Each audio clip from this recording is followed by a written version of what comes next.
Is Lucid a Tesla killer? Well, I'll save you some time. No, it's not. You can shut off the video here, but let's have a chat about Lucid anyway, because there's a whole bunch of news. Some of it good, some of it bad, and some of it just plain weird. And when it comes to weird, what do? I got to talk to Randy Kirk, the weirdest guy I know for sure. It's a compliment. It Thank is a you compliment. very much. Yes. And as a reminder for April Fools, I considered getting a very loud shirt just to be different. And then I realized I'd never wear it again. I'm Brian. Welcome to Futuraza.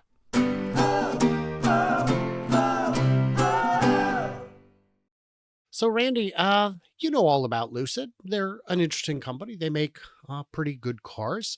Some of them have been very highly respected. The Sapphire gets fantastic numbers. It is an absolute beast on the track. The company itself, a little different. We've seen some pretty weird stuff, but nothing weirder than Lucid says Tesla's losing its way. Hey man, at least they have a way. What are you guys up to? Do you have any thoughts about Peter Rawlinson? Okay. Yeah, I have a lot of thoughts. Well, I have a lot of thoughts. I will admit, in fact, last week I proved it again. My particular audience could care less about the competition. And that's kind of how I feel. Every time I run in fact, you and I did a show last week on the competition. I thought it was phenomenal, and people should go back and take a look at it if they haven't seen it. But it got terrible traffic. I don't care about the competition except to know enough to know what I have to do to beat it if it matters. So in the particular case of the domestic competition in the United States, and particularly right now, Lucid, I don't think I need to know anything about them because I don't think they have the remotest chance of still being in business in 2 years. Now, the remote chance, the greater than 1% chance, is that the Saudis bail them out again. But I just don't know if the Saudis will continue to bail them out. But in terms of a company, in terms of having as Elon likes to say, a product, a compelling product at a compelling price. Elon's statement was specifically, if you don't have a compelling product at a compelling price, you shouldn't be in business. Well, they've managed to come up with half of that solution and a compelling product. That's the price is on the moon. It is a very expensive car to build. I had hoped that Gravity would have learned some cost lessons, and I'm sure it has. I'm sure that Corey Steuben, formerly of Monroe and Associates, has helped them streamline some things to improve cost controls. But the cost controls are absolutely out of control. Let's take a look here. Tesla, this is Peter Rawlinson talking. Tesla was truly at the cutting edge, developing the most advanced technology with a clarity of vision and purpose and an absolute singularity of mindset.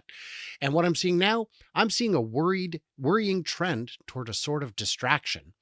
Well, I guess that's one way to put it. I mean, they are distracted by power walls and stationary storage. So is Lucid. They had announced at one point that that was a business they were going to get into. They're distracted by autonomy, but again, Lucid is also working on that, or at least says they are. So I'm not sure. They are distracted by, two-legged robots. Only the greatest TAM in the history of mankind. So I don't know why he's worried about Elon being distracted by taking on something that he has, I don't know, maybe 5 reasons for being in the lead, and probably not 5 moats. Even before they've sold the first one, they probably have 5 moats that are filled with crocodiles and all kinds of other creatures. I don't know why would a person want to be distracted by that? Well, the problem I'm having is that Peter's not saying that Elon's distracted. Maybe that's what he means. But what he's saying is that there's an interest in social media, even politics, and it's kind of losing its way. Well, do you mean Tesla? Because Tesla isn't particularly interested in social media or politics. I think Tesla's extent of caring about politics is like mine, the extent to which it influences the landscape for Tesla. Yes. So let's talk about Lucid a little bit here. I had seen when Rivian's abysmal numbers came in, they announced layoffs, but quarter after quarter, we saw abysmal numbers from Lucid with no layoffs. And now we are seeing that trend reverse. Bay Area car maker Did you know they're a Bay Area car maker? Because Yeah. I know they're in LA. I know they're in Arizona. I didn't. Okay. Layoffs. After raising another billion. So they did raise another billion. Well, that will pay Peter's salary for a couple of months. Oh, God. The layoff rounds will cut 6% of Lucid staff by the end of October. 6%, that's not too deep. I think any company that hasn't done layoffs recently could cut 6% without a significant impact. Yes. As always, we must remain vigilant about costs. I take objection with as always. When were you ever vigilant about costs? The high costs of starting an electric vehicle company have proven difficult to surmount, despite generally positive reviews, which range from 70 to 250. The company lost more than 680 million from just in Q1. That continued a trend. They lost 2.8 billion all last year. And yeah, there is a limit. There is maximum pain, and their survival is out of their hands. It's entirely in the hands of the Saudis. Now you could say, well, you know what? We'll forget the Saudis. If we get in trouble, we'll just do another public fundraising round. I don't think it'd be enough. I think you could raise tens, maybe even hundreds of millions, but that's only going to buy you what? A quarter? Yeah, right. Yeah, that's going to buy you a quarter. That's inadequate. And the people who are shareholders today, I've talked to an awful lot of them. When it comes to high risk stocks, you will find people with a level of emotional investment that is unhealthy. People who thought they were buying the next Nvidia, the next Bitcoin, the next Tesla, only to realize they bought the next Arcimoto. And they get deeply upset when you challenge their narrative and they say, no, you don't understand. The Saudis will bail them out forever. They will pump infinite cash in. And that's possible. You know, another 10 billion, another 100 billion, the Saudis could absolutely afford it. Sure. But that level of shareholder dilution is on par with homeopathy. We're talking parts per billion at that point, and your investment is absolutely at risk if you are holding shares. When it comes to very high risk companies, and again, I don't offer investment advice. I look at products, I look at factories. I am no more of a investment guru than Marques Brownlee.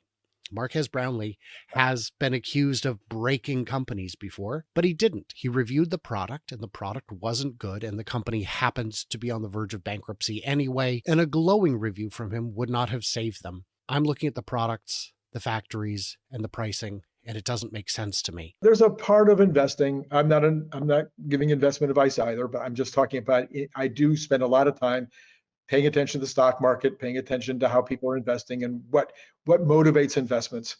And there is absolutely a piece of the market that we used to call it the penny stock market. You might have to call it the $1 stock market now or something. But you have these low price stocks. You have these stocks that you can get into. You can buy 100 or a couple hundred shares for almost no money. And then just sit on them. You know, it's rolling. I don't remember anything about gambling anymore. It would be a high stakes roll of the dice in Las Vegas, where your odds are 100 to 1, but once in a while those 100 to 1 things come in. And so there's plenty of folks out there that like to throw a bunch of money or a small pile of money at some of these high risk deals because maybe someday.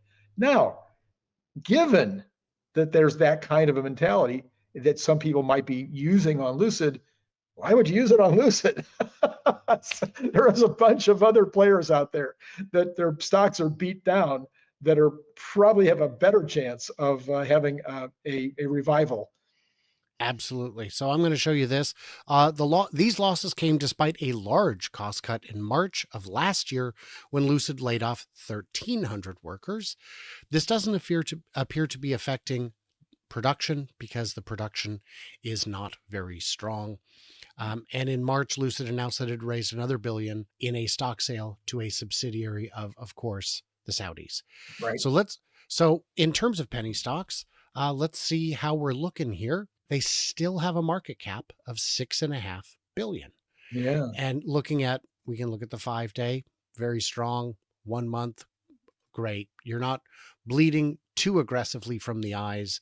But of course, if you were to look at the all-time trend from all-time high, you're down 95% plus, or Right. 94, almost 95%. And 6.5 billion, where do you think that puts them? That puts them ahead of Mazda. That's interesting. It puts them way ahead of Mitsubishi. It puts them ahead of a lot of names that are more likely to survive, in my opinion, at least. Let me share this tab. Here we are. Mazda, 6.4 billion versus Lucid, 6.5. I do not have tremendous confidence in Mazda, but I believe that they have a greater likelihood of yielding a positive return on a dilution basis than Lucid, because I am desperately fearful for Lucid's manner of operation, and I do not see a path for them to get gravity ramped and out the door, let alone move past gravity to their midsize SUV, which will be coming out towards the end of the decade in a very crowded market of EVs. So Interesting numbers. That's quite a chart. it is quite a chart. And you've got yeah, going down a bit here, we've got Polestar, Aston Martin. I mean, even Canoe at 0.14 billion. Fisker somehow still on here. Still on there. Still on here. Now, let's share some good news. It's not all doom and gloom. Did you know that Lucid may be selling Hyundai their electric motors? Oh, Because Lucid has pretty good motors. okay. My concern, of course, is that they're engineered too close to the edge of failure, which is a Mm, great place to get performance, not a great place for reliability. But I'm confident that, at least with Genesis, Hyundai's luxury brand, their Lexus to Toyota, if you will, that they at least have the money to honor warranties. So it'll be interesting to see. That should be coming out reasonably soon. And also, in what I would call good news, is how much a 1-year-old Lucid Air is worth today. There's this chart that shows the depreciation, and depending on your personal perspective, you could say, well, I paid 84 and now it's worth 67. That's terrible. I paid 180, it's worth 145. How abysmal. But I think you and I know that these are normal depreciation yeah, rates it seems for a, fairly. Yeah. Mhm. these seem pretty normal for a 1-year-old Yep. premium car. Yep. You're going to lose a lot of value just leaving the lot. Mhm. And especially on the higher end one, well, you lost 35 grand on this Grand Touring Performance. Yes, because people who pay 180 grand for a brand new car don't want to buy a 1-year-old car. Yeah. Yeah. Yeah. So, but there are people who Interesting. will pay the 145. So I Yeah. would call this not good news or bad news. I would call this no news. Normal. Mhm. I would call this normal. Now, if you look at Fisker, I imagine that their depreciation is uh, uh, shocking, breathtaking, abysmal. I would assume it is, because there's a very real concern that there is no one to service your warranty. And Yeah. Fisker is still a very new car. It's got very new car problems. It's going to have them for the life of the vehicle, and there will be no one to fix them. You could bring So it I mean, to I think Henrik's so. house, Yeah. maybe. I think sometimes in this situation you might have collectors that are still going to be jumping in there because let's there's plenty of examples of cars that completely failed in the past. Edsel comes to mind that became the iconic failure, I guess, if you will, of the automobile industry. And people bought them because they had one of the very few. And now it's in the Peterson Museum. You can go see an Edsel in the Peterson. Yes. My concern is that these lack sufficient cool Oh yeah, factor oh yeah. to get there. But that's not up to me. That's not up to me. I don't that doesn't affect me either way. Randy, any final thoughts on Lucid? Yeah, listen, there is probably a way to save that company, but I don't think it's going to happen under current leadership because there's no evidence that it's going to happen under current leadership. there's probably a way you could take a company like this, you could bring in Tim Cook type, somebody that just knows the numbers, knows how to get value, 100%, the best possible value out of something. You might need a completely new sales organization as well, because it doesn't look like they're even, getting many sales. But yeah, as somebody who's written a bunch of books on selling and tried to help a bunch of companies get better at what they do and run a few of my own, I would say I don't see anything about Lucid except their good reviews of their cars that is compelling, and that's not enough. I would agree. I would say that Peter Rawlinson is a well-spoken visionary, but not a good executive.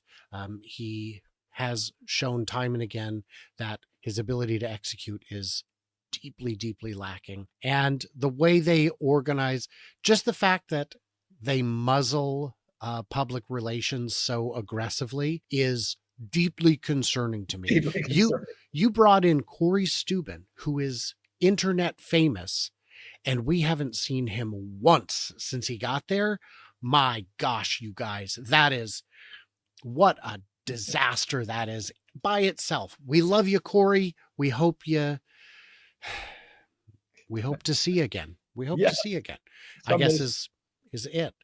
So I did want to say a quick thank you to my patrons. I will have some updates. I've got some new names to put up, and I thank you guys so much. You're the reason this channel is able to exist. I'm about to head out to Michigan in a matter of days for another road trip. I will be crisscrossing the western states. Maybe we can get together. Leave a comment below if you're in a western state or the Midwest, and we'll see if we can make it work. Without you guys, the channel would not exist because, YouTube is famously the devil. So what did we miss? What did we misunderstand? Stay tuned, stay juicy, and I cannot wait to hear from you clever robots on the road.